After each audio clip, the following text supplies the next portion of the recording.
The world's newest nation is preparing for war. Less than a year after getting independence from the north, South Sudan is ready to do battle with them. Thousands of soldiers are already on the new border. Their foxholes are dug, and all the signs are they're settling in for the long haul. More and more fighters are being sent, often at breakneck speed, to bolster the positions.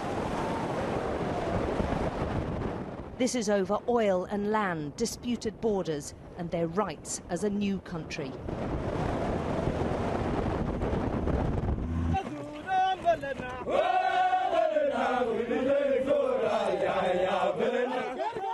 Their war chants are all about pounding Sudan and hunting down President Omar Bashir, who was their leader just over a year ago. But now he's a war criminal and an enemy to them. They have little food or water, but they do have the appetite to fight. We will fight, because no one has the right to take our land from us. We are ready to die here if Sudan tries to take our land. It is Omar al-Bashir who started this war back in 1983. The Major General tells me morale is high despite the superior military power of the north. Now is the right time to arrest Omar al-Bashir. If the international community do not do it, we will do it. But their challenges are huge. Another military truck and its human cargo is beaten by the conditions. Even getting to the front line is fraught with danger on these dusty, untarmacked roads.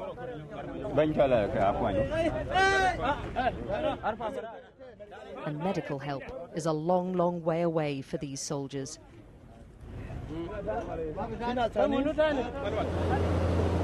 We flew into Bentu near the border on board a plane taking in yet more weapons. If peace is possible, the South Sudanese aren't banking on it just yet. Certainly this feels very much like war to those left maimed and scarred by the bombing and fighting so far.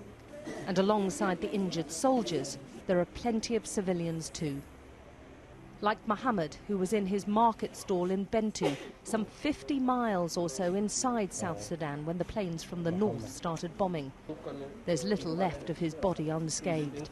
I am just a poor civilian trying to survive, and the north just wants to kill us.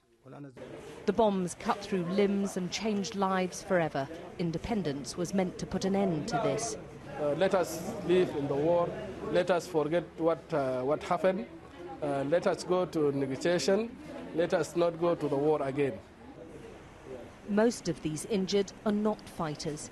Kareni was going home after playing football when a bomb fell, slicing his leg off. Next to him is Mael, who's 7. He was in his home, but the bed he crawled under for safety could offer little protection against the aerial bombardment.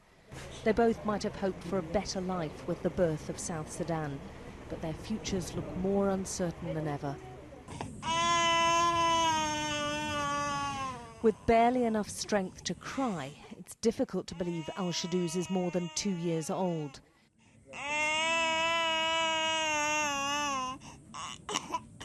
She weighs little more than a healthy newborn. She's so weak, she turns away food and milk.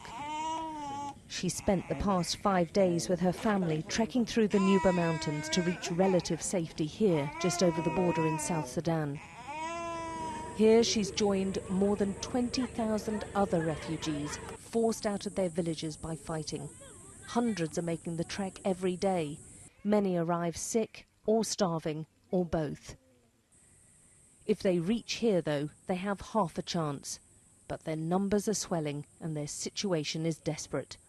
People report eating berries and leaves. They say they are eating their seeds, and many have run out. They only make the journey when they see no other option, and sometimes they are already in a terrible condition. And there are several other camps like this one along the border.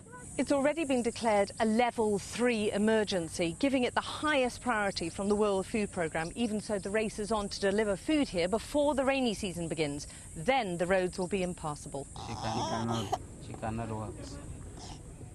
And Al-Shadouz is sadly not unusual. She can't even stand on her own, her limbs are so wasted.